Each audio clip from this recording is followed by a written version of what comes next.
Hello दोस्तों, मेरा नाम विशाल है। आज जो कहानी मैं आप लोगों के बीच लेके आया हूं वो कोई कहानी नहीं बल्कि मेरे ही स्कूल के मैडम के साथ घटी एक सच्ची घटना है। तो आप लोग वीडियो को पूरा लास्ट तक देखिएगा, तभी कहानी का आनंद मिल पाएगा। तो ज्यादा देर न करते हुए वीडियो को शुरू करते हैं।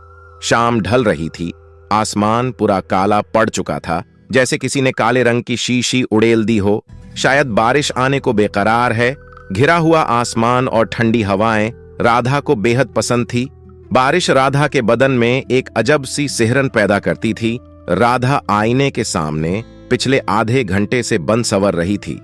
बनसवर क्या, सजने की रिहर्सल कर रही थी। 3 बार तो साड़ियां चेंज कर चुकी थी। राधा को सजने संवरने का बहुत शौक था। आज उसे अपने स्कूल के प्रिंसिपल की बेटी की शादी में जाना था।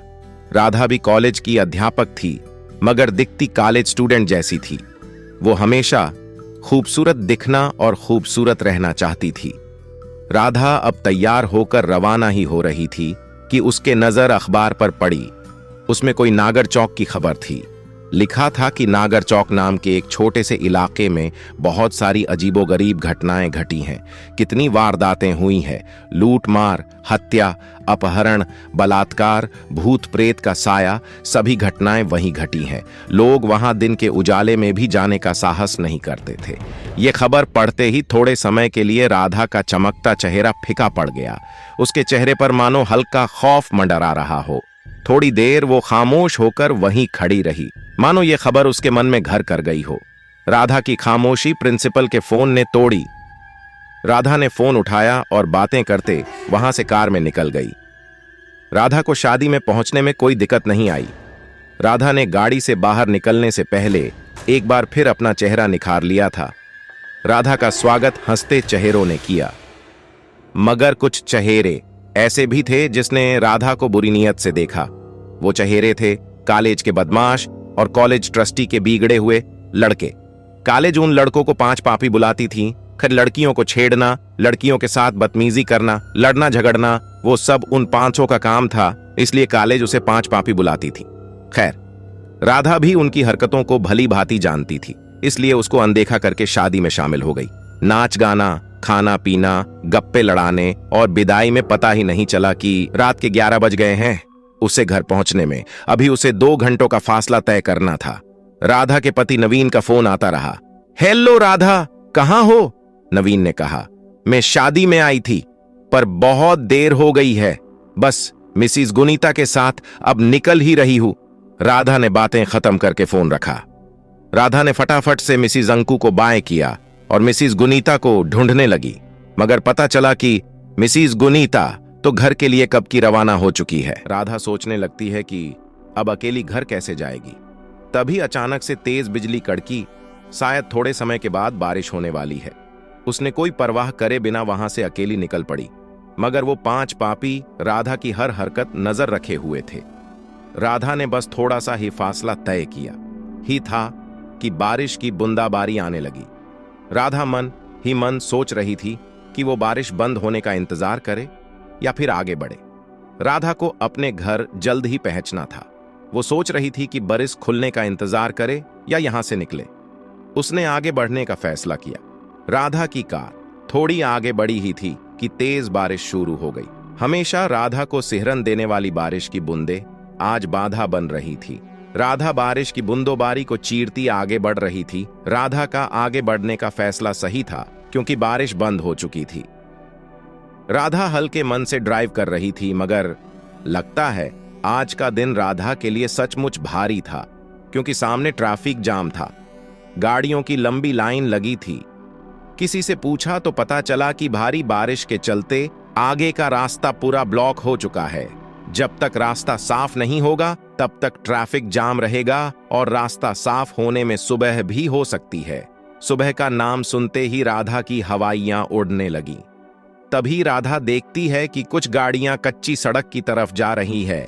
भैया, ये कच्ची सड़क कहां जाती है? राधा ने किसी से पूछा।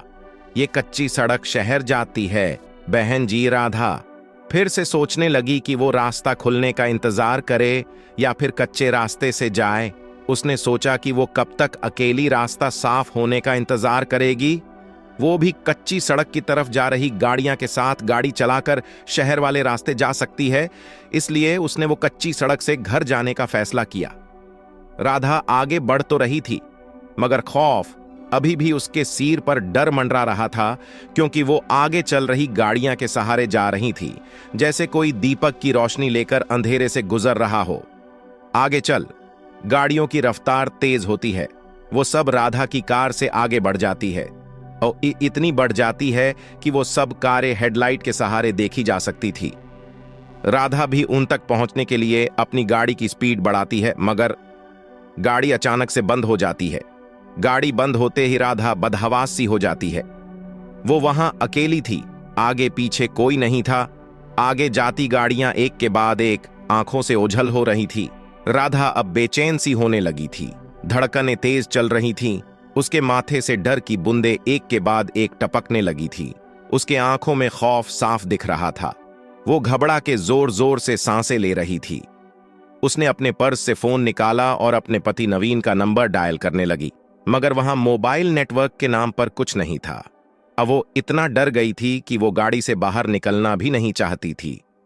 उसे कुछ सूझ नहीं रहा था, बस गाड़ी स्टार्ट करने में लगी थी। वो बार बार चाबी को दाएं बाएं घुमा रही थी, मगर नतीजा वहीं गाड़ी स्टार्ट नहीं हो रही थी। अचानक से राधा की नजर उसके पर्स में जाती है और उसमें एक तावीज दिखता है। वो तावीज जो राधा की मां ने आखिरी सांस लेते वक्त दिया था और कहा था कि यह तावीज बुरे वक्त में तुम्हारी हिफाजत करेगा। राधा ने तुरंत तावीज लिया और आंखें बंद करके फिर से गाड़ी स्टार्ट करने की कोशिश करने लगी। मां का दिया तावीज काम कर गया था। गाड़ी एक झटके में स्टार्ट हो गई थी। राधा के तो जान में जान आई हो ऐसे राहत की सांस ली। राधा तावीज की शक्ति से अचंभित हो गई। वह समय व्यर्थ किए बिना वहां से चल दी। राधा एक आधा किलोमीटर का रास्ता काटी ही थी। वहां उसे एक बोर्ड दिखता है। उसे बोर्ड पे लिखा था नागर चौक। नागर चौक नाम पढ़ते ही रोगटे खड़े हो गए और आंखें खुली की खुली रह गई। उसकी सांसें फिर से तेज रफ्तार से बढ़ने लगी। वही नागर चौक जिसके बारे में राधा ने पढ़ा था, जहां पर खून, बलात्कार जैसे वारदातें हुई थीं। उसने फिर से तावीज को हाथ में थामा और एक पल के लिए आंखें बंद की, जैसे वो भगवान से दुआ मांग रही हो कि अब की बार गाड़ी बंद ना हो। मगर ये क्या? राधा की कार नागर चौक के नाम के बोर्ड के ठीक सामने आकर रुक गई। राधा ने बाहर का नजारा देखा तो वो बेहद अंधेरा और डरावना था। जुगनू की टमटमाटी रोशनी के सिवा कुछ दिखाई नहीं दे रहा था। राधा ने फिर से तावीज उठाया और आंखें बंद करके भगवान का नाम लेती हुई गाड़ी स्टार्ट करने में जुट गई। गाड़ी के चाबी को दाईं बाईं घुमाकर उसकी उंगलियां तक थक गई थीं, मगर अब की बार गाड़ी शुरू होने का नाम ही नहीं ले रही थी। एक दो बार फोन भी लगाया, मगर वहां भी उसे नाकामयाबी मिली। वो इतनी डरी हुई थी कि गाड़ी से बाहर निकलने में भी उसके पैर कांप रहे थे। तभी उसे सामने कुछ दिखा। सामने से सफेद रंग की कुछ धुंधली धुंधली आकृति आ रही थी।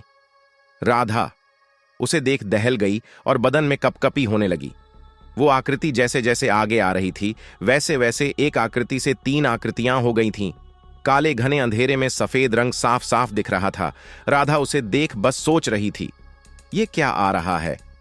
सफेद चादर ओढ़े कोई आदमी या फिर कोई भूत प्रेत?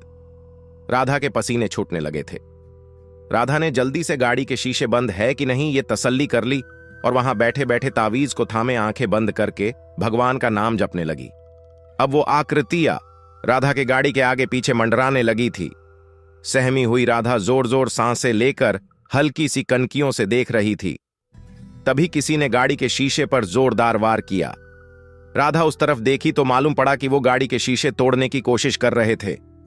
राधा घबरा के जोर जोर से चिल्लाने लगी, बचाओ बचाओ। राधा चिल्लाती रही और वो शीशे पर वार करते रहे और एक शीशा तोड़ दिया। शीशे टूटते ही राधा को कहीं से मदद मिल जाए, इसलिए वो जोर से चिल्लाने लगी, बचाओ, कोई मुझे बचाओ। किसी ने गाड़ी का दरवाजा खोल दिया और राधा का हाथ पकड़ के गाड़ी से एक झटके में बाहर फेंक दिया। राधा गाड़ी से बाहर गिरकर एक पत्थर से आ टकराई। राधा मानो अधमरी सी हो गई थी। उसने हिम्मत जुटाई और वहां से उठ खड़ी हो गई तो उसने देखा कि वहां 3 सफेद चादर ओढ़े 3 शख्स थे। वो तीनों के चेहरे काले, दहशत भरे और भयानक थे और सब हाथ में चाकू लेकर खड़े थे। राधा समझ गई कि ये सब लुटेरे हैं और बिना कुछ बोले राधा अपनी सोने चांदी के जेवर निकालने लगी। ये सब ले लो, मगर मुझे जाने दो, राधा ने बिलखते हुए उन लुटेरों से कहा। एक लुटेरे ने तुरंत राधा के हाथों से सब जेवर छीन लिए। राधा अभी भी बिलक बिलक कर बस रोए जा रही थी। ये सब तो हम लेंगे ही, मगर इतनी लूट काफी नहीं हमारे लिए। एक लुटेरे ने राधा के ऊपर हवस भरी नजर डालते कहा। राधा लुटेरों का इरादा समझ गई थी और एक सांस लेकर वहां से भागी। वो तीनों भी राधा के पीछे भागे, मगर सहमी हुई राधा कहां तक भाग पाती। उन तीनों भेड़िए ने आखिरकार राधा को पकड़ ही लिया। बचाओ बचाओ, राधा पूरी ताकत से चिल्लाई। यहां तुम्हें बचाने वाले कोई नहीं आएगा, चिल्लाओ जीतना, चिल्लाना हो उतना, एक लुटेरे ने हंसते हुए कहा। तभी एक लुटेरे पर पीछे से तेज वार होता है। वो लुटेरा वहीं ढेर हो जाता है। राधा को एक आशा की किरण दिखाई देती है। वो दोनों लुटेरे पीछे देखते हैं कि ये वार किसने किया। राधा भी उस तरफ देखती है जहां से वार हुआ था। वहां वो कॉलेज के 5 स्टूडेंट होते हैं जिसे कॉलेज 5 पापी कह के बुलाती थी। वो 5 स्टूडेंट बचे 2 लुटेरे को पकड़ते हैं, उन्हें मार मार के बेहोश कर देते हैं और राधा वहां सहमी खड़ी, आंखों से आंसू बरसाती बस देखती रही थी और सोच रही थी कि जिस 5 पापी को बुरा और गलत समझ रही थी वही लोगों ने आज राधा को बुरे हादसे से बचा रहे थे। मैडम, हम बुरे हैं मगर इज्जत सबकी करते हैं, आप बेफिक्र होकर जाइए। ये दीपक आपको सुरक्षित घर तक छोड़ देगा और हम इन लुटेरों को पुलिस के हवाले कर देंगे। इन लोगों ने भूत प्रेत के नाम पर बहुत लूट मचा रखी थी, अब पुलिस इन्हें मजा चखाएगी। एक स्टूडेंट ने कहा। मुझे माफ कर देना, मैं तुम लोग को गलत समझ रही थी, मगर तुम। इनसे आगे राधा के मुंह से एक शब्द भी निकल नहीं पाए। राधा के आंसू ही थे जो सारी बातें बयां कर रहे थे। राधा वहां से सुरक्षित होकर घर गई। तो दोस्तों, आज की मेरी ये छोटी सी कहानी आप लोगों को कैसी लगी कमेंट बॉक्स में जरूर बताइएगा और चैनल को सब्सक्राइब करके बेल आइकन की घंटी को ऑन कर लीजिएगा ताकि हम दोनों की नजदीकियां बनी रहे और मेरी आने वाली हर वीडियो आप तक पहुंच सके। धन्यवाद।